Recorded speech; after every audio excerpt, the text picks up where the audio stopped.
Ada guci, ada vas bunga, ada teko, ada kendi. Kira-kira benda-benda itu termasuk benda apa ya? Karya seni 2 dimensi atau karya seni 3 dimensi? Assalamualaikum waalaikumsalam. May peace be upon you, our dear and everywhere. Assalamualaikum warahmatullahi wabarakatuh. Selamat pagi, selamat siang, selamat sore, selamat malam anak-anakku yang ada di rumah. Selamat datang di Siboim, siaran belajar online, interaktif dan menyenangkan. Selamat bergabung di kelas Putria ya. Apa kabarnya hari ini? Sehat? Alhamdulillah, semoga senantiasa luar biasa. Pada hari ini kita akan belajar tema 8 daerah tempat tinggalku, subtema 3 bangga terhadap daerah tempat tinggalku, pembelajaran kedua. Ini kompetensi dasarnya.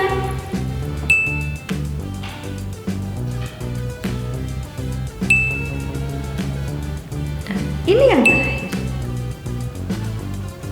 Lalu, apa saja sih tujuan pembelajaran pada hari ini? Setelah pembelajaran dilaksanakan, diharapkan nanti anak-anak akan 1. Memahami, mengidentifikasi, dan membuat karya seni 3 dimensi. Yang kedua, memahami karakter tokoh fiksi dan menemukan pembelajaran yang terkandung di dalamnya. Dan yang ketiga, mengetahui hubungan dan mengidentifikasi bentuk penerapan gaya dan gerak. Tanganku ada 2, 5 jarinya, ku angkat bersama-sama, lalu kita berdoa. Berdoa dimulai. Berdoa selesai. Mantap sekali. Semoga dengan kita berdoa tadi, pembelajaran online kita kali ini bisa berjalan dengan lancar. Amin, amin, Allahumma amin. Oh iya, tadi Bu Guru kan tidak sedang di kelas ini. Ayo anak-anak, kita ke tempat yang tadi ya. Dengan ilmu teleportasi, Bu Guru bisa sampai ke sana secepat kilat. Ya, oke, sekarang anak-anak perhatikan ya karya seni 3 dimensi yang sedang Bu Guru pegang.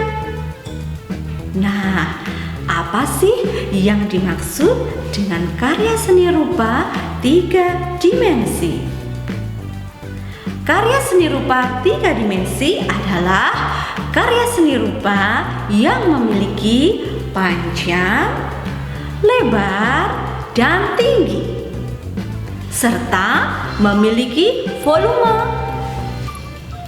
Benda 3 dimensi mempunyai beberapa contoh, misalnya benda hias dan benda yang bisa digunakan untuk memenuhi kebutuhan kita sehari-hari.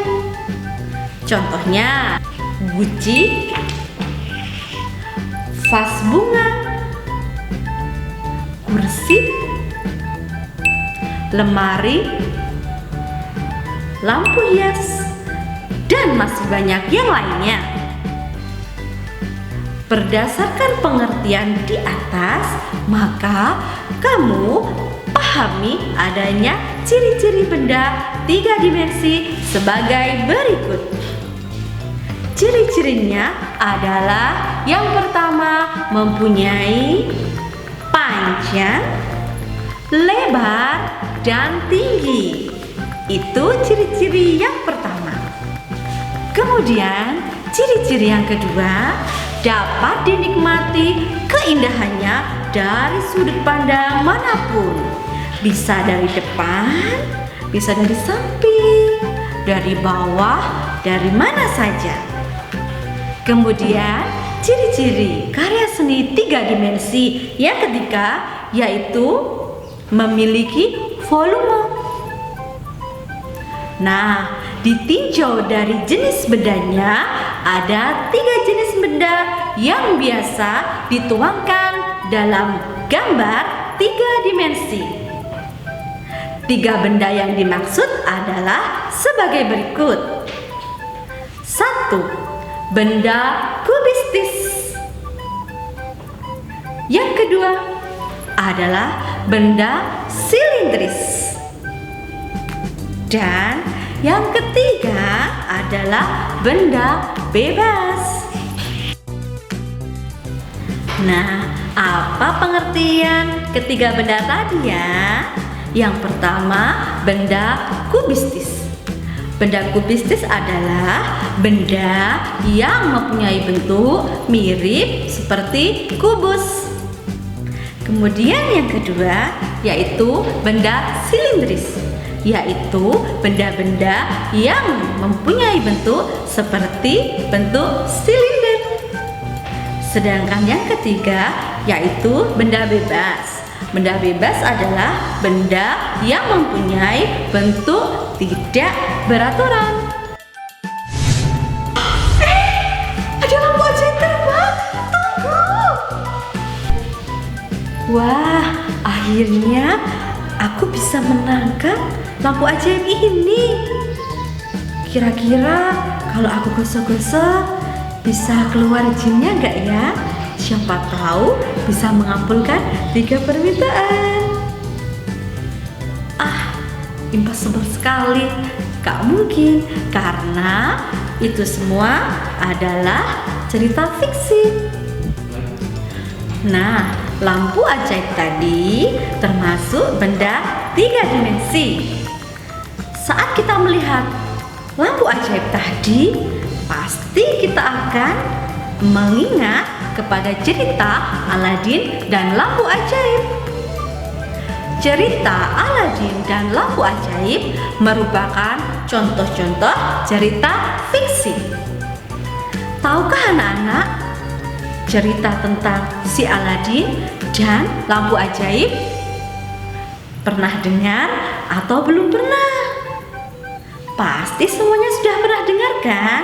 Nah, anak-anak bisa sambil bertanya kepada orang tua atau bisa membuka internet. Setelah itu, Bu Guru akan meminta anak-anak untuk mencari tahu siapa saja tokoh-tokoh dalam cerita Aladin dan lampu ajaib. Setelah itu, anak-anak cari ya watak-watak dari tokoh-tokoh tersebut. Bisa?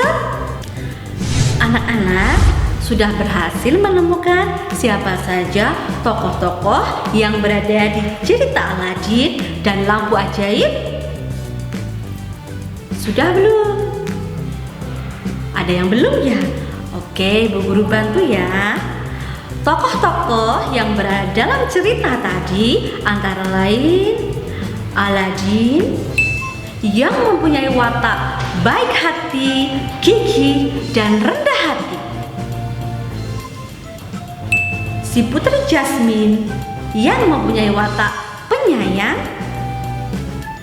Ada Paman Aladin yang mempunyai watak jahat dan bengis. Dan yang terakhir adalah Om Jin yang mempunyai watak suka bercanda. Nah, anak-anak sudah paham kan tentang watak dalam tokoh-tokoh cerita tadi. Sudah paham ya? Nah, di dalam cerita tadi ada sebuah lampu ajaib, ya kan? Yang bentuknya seperti teko tadi. Nah, teko tadi termasuk benda 3 dimensi yang pembuatannya dibentuk dari tanah liat. Kenapa bisa menjadi bentuk seperti itu? Karena ada pengaruh gaya ketika membentuknya. Tanah liat yang tadinya tidak berbentuk menjadi sebuah bentuk teko karena adanya gaya. Nah, kali ini kita akan melanjutkan pembelajaran kita tentang menemukan hubungan antara gaya dan juga tentang gerak pada peristiwa di lingkungan tempat tinggal.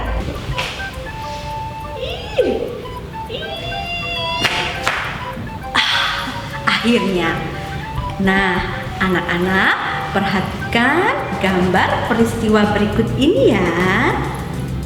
Yang pertama ada gambar seseorang sedang menimbang dengan ember. Dan yang kedua ada seorang perajin sedang membuat gerabah. Bagaimana hubungan gerak dan gaya kaitannya dengan kedua peristiwa tersebut? Coba anak-anak jawab ya. Nah, anak-anak sudah ketemu belum jawabannya tadi? Apa? Belum ketemu? Oke, Bu Guru bantu ya. Nah, pada gambar pertama, hubungan gaya dan gerak pada peristiwa menimba adalah gaya itu bisa menyebabkan benda yang tadinya diam menjadi bergerak. Maksudnya, ember yang tadinya diam setelah ditarik, maka ember itu akan bergerak. Sudah paham? Oke, kita lanjut ke gambar yang kedua. Gambar yang kedua adalah gaya dapat mengubah bentuk benda. Maksudnya adalah ketika awalnya tanah liat yang masih berbentuk tanah liat itu sendiri, setelah diberi gaya, akhirnya tanah liat itu bisa menjadi sebuah teko yang sangat cantik. Nah, anak-anak sudah paham ya untuk semua materi pada hari ini? Sudah paham semua? Tadi kita sudah belajar tentang karya seni rupa 3 dimensi. Kemudian yang kedua tadi kita sudah belajar tentang tokoh-tokoh dan watak dalam cerita fiksi. Itu juga sudah. Kemudian yang ketiga, mengetahui hubungan gaya dan gerak juga sudah. Nah, kalau begitu, mari kita bersama-sama menyimpulkan apa saja pembelajaran yang sudah kita pelajari pada hari ini. Nah, kesimpulan yang pertama yaitu karya seni rupa 3 dimensi adalah karya seni rupa yang memiliki panjang, lebar, tinggi, dan juga volume. Contohnya adalah vas bunga, ada kunci, ada teko, lampu ajaib, dan masih banyak lagi. Kemudian tadi anak-anak juga sudah bisa menyebutkan tokoh dan watak yang ada pada cerita fiksi. Kemudian yang ketiga yaitu tadi anak-anak sudah bisa mempelajari tentang gaya. Nah, kesimpulan tentang gaya dan gerak tadi yaitu gaya dapat mengakibatkan benda yang diam menjadi bergerak. Seperti contoh orang yang sedang menimba tadi ya. Kesimpulan yang terakhir yaitu gaya dapat mengubah bentuk benda. Seperti contoh orang yang tadi sedang membuat kerajinan gerabah. Nah, nanti di rumah anak-anak bisa mencari contoh-contoh lain dari karya 3 dimensi yang ada di sekitar kalian ya. Setelah itu, anak-anak cari dan baca-baca lagi cerita-cerita fiksi lain. Lalu, anak-anak belajar mencari watak-watak dari penokohannya. Dan yang terakhir yaitu anak-anak nanti bisa mencari contoh hubungan antara gaya dan gerak di sekitar kalian. Oke? Ya. Amazing, marvelous, and good job. Nah, sudah banyak sekali ya yang kita pelajari pada hari ini. Jangan lupa materi tadi dipelajari lagi, diulang-ulang lagi agar semakin paham. Anak-anakku yang berada di rumah sudah paham ya semua materi yang sudah kita pelajari pada kali ini? Alhamdulillah, luar biasa. Baiklah, apabila pembelajaran kita sudah kita rasa cukup, apakah ada pertanyaan? Ada pertanyaan tidak? Ya, silahkan. Apabila ada pertanyaan, bisa disampaikan melalui kolom komentar. Bisa juga dengan WhatsApp Japri atau WAG WhatsApp Group. Nanti insya Allah akan Guru jawab dengan sepenuh hati. Ya, akhirnya sudah selesai pembelajaran kita pada kali ini. Guru ucapkan terima kasih. Dan untuk terakhir, matur suwun. Tetap semangat belajar di mana saja, kapan saja. Kalian luar biasa. Terakhir, jawablah suara Bu Guru dengan suara yang paling semangat ya. Wassalamualaikum warahmatullahi wabarakatuh.